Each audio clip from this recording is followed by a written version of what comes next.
Welcome to the Encore Audio Archives YouTube channel. I'm Taper Dave, and this is my channel. I've uploaded hundreds of talks here that I've recorded at meetings in West LA, and I've also recorded conventions starting in 2013. I've got a bunch of those up. And Walt and Mary Murray, the original owners of Encore Audio Archives, started the company in the 80s, and Walt recorded Joe and Charlie's and a bunch of stuff down in Vista, California. My sobriety date is June 20th of 1994.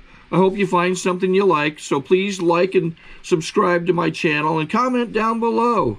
If you want to hear something that I don't have or that you don't see, I'll see that I get it. Anyways, take care and have a great day if you want to. All right. Okay, so I guess I share for a few minutes. 10. Okay, my name's David. I'm an alcoholic. And nothing was going right today. I dropped the thing for the microphone, and I'm 29 years old, and my voice still cracks. It's, sometimes you just have off days.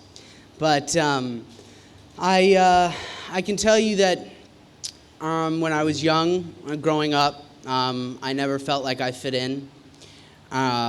Flash forward, when I was 16, I started smoking weed and drinking and getting involved with that community. And I initially, when it started for me, it was all about really wanting friends. I really never had many friends growing up. So when I started drinking and getting high, I found that I was part of this huge community, and it felt really good.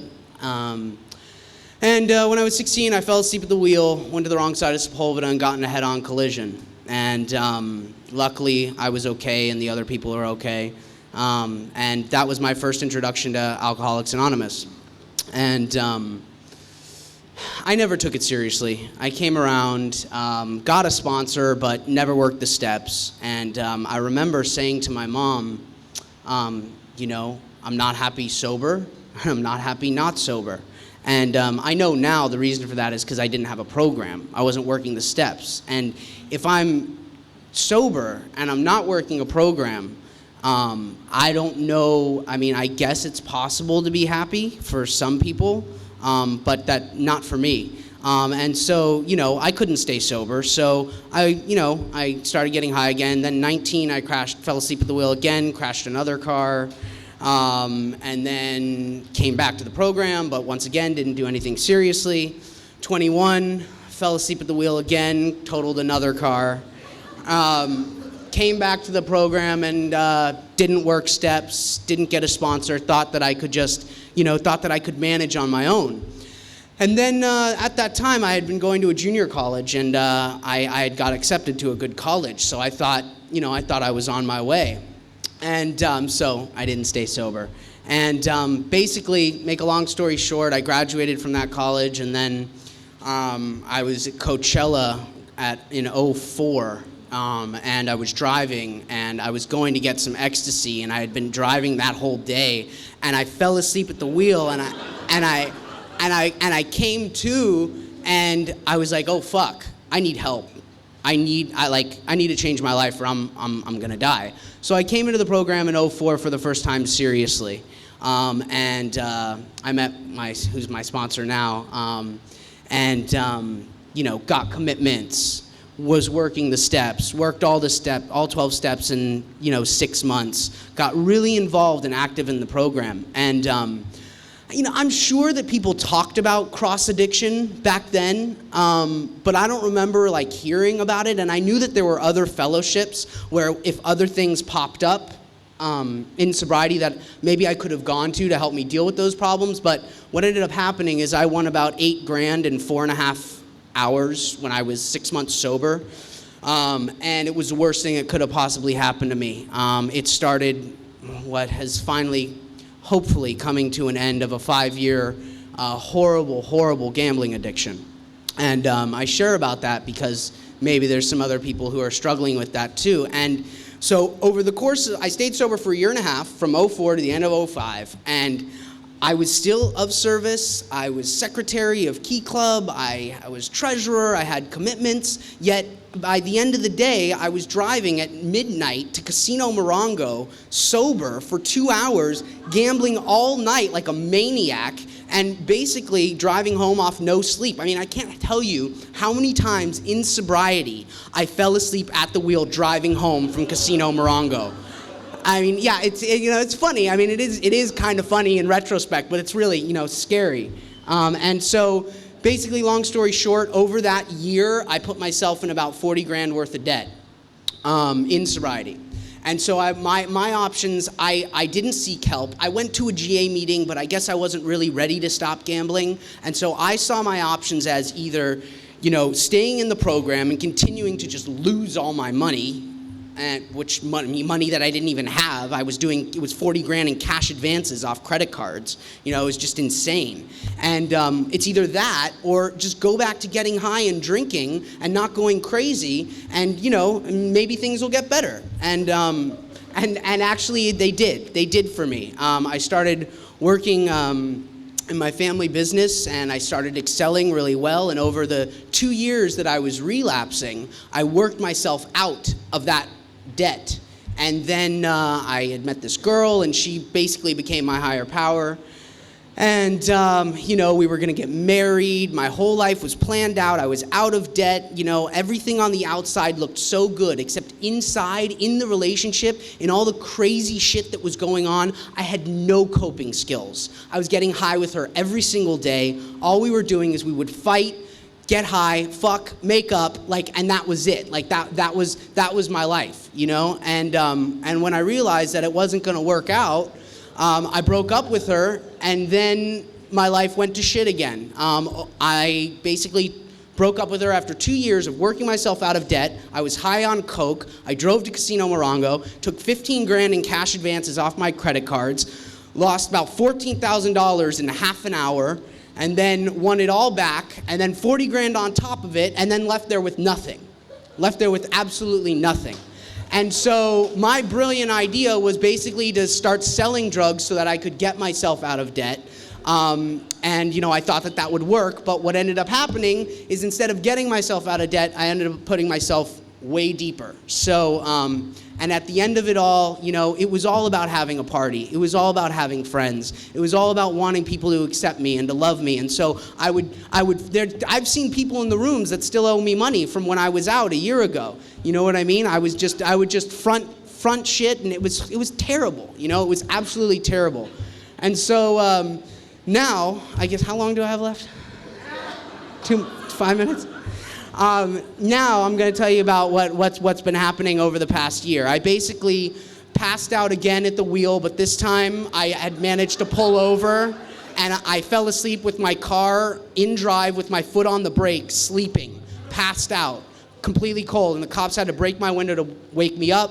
I looked at them, told them I needed to change my life. I pulled a ½ ounce of blow out of my pocket and gave it to them.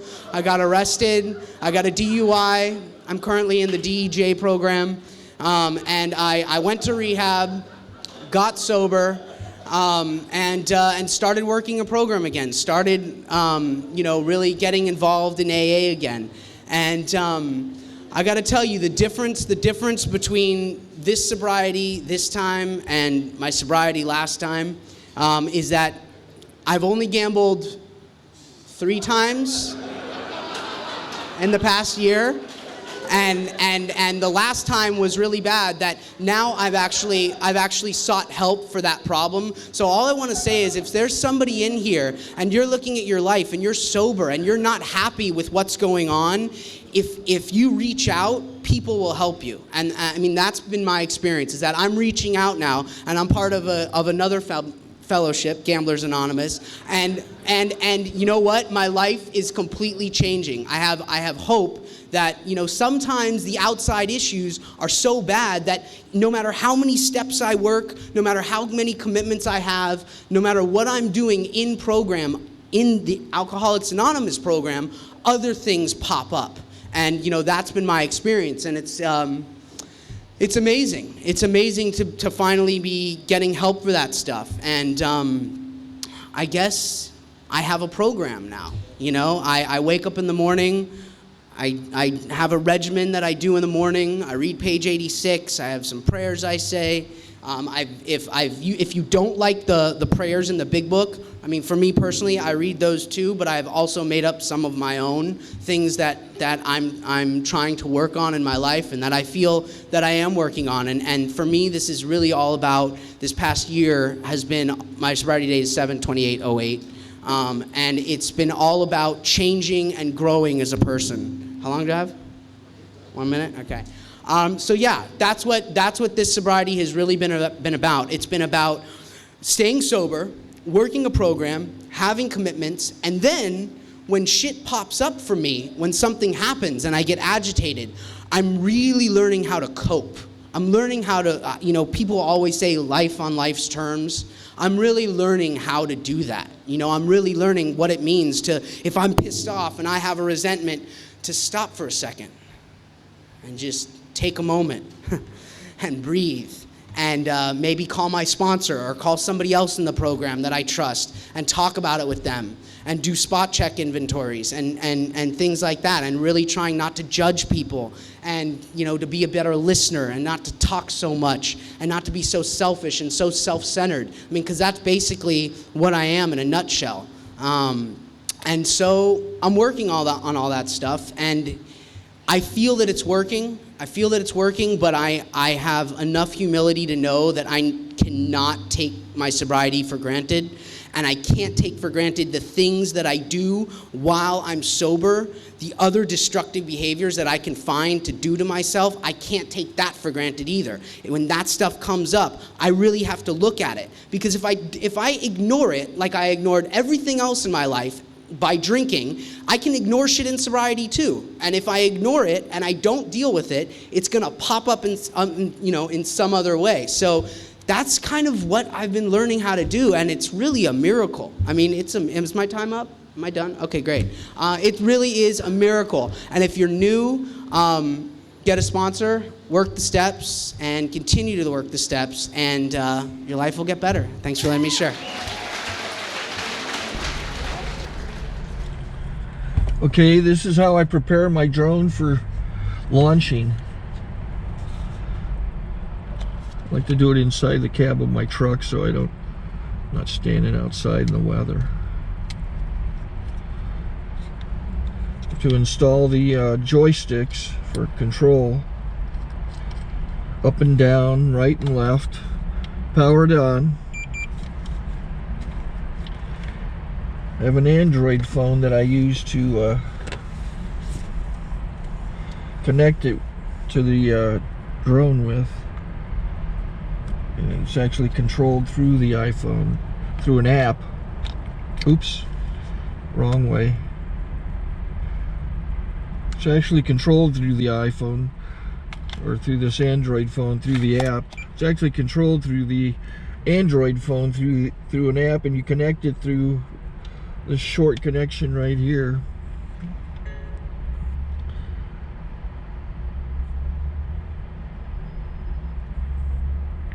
Remote control connected. Remote control's connected. So I pull out the drone. I have to extend the legs. Long legs extended first, then the short legs. Remove the gimbal protector. Set that aside, then power it on one short burst, then one long burst. I lay it down. So I have to go to calibrate. So the drone's not connected yet. It shows you here as this drone gets disconnected, even though the remote's powered on. So the drone has to establish it's connected. So I go into the app to calibration mode. First I'll calibrate the remote controller. Start calibration. Out, in, out, in, up, down, and then this little wheel is to control the gimbal. So it's calibrated. Go to gimbal calibration, start calibration, and then it calibrates the gimbal. I don't know if that shows up. The gimbal's moving all over the place. Changes, you can see it on the video. And I'm calibrated to take off. It's acquired 7 satellites at the moment. There are 26 satellites up in the sky, which it has to acquire before you can take off. So it's connected. It's got enough satellites. This is white. I can go to press this little arrow button, swipe right to take off, and it would start the motors if I slid this to the right. But I'll wait till I get outside. Don't want to do it inside.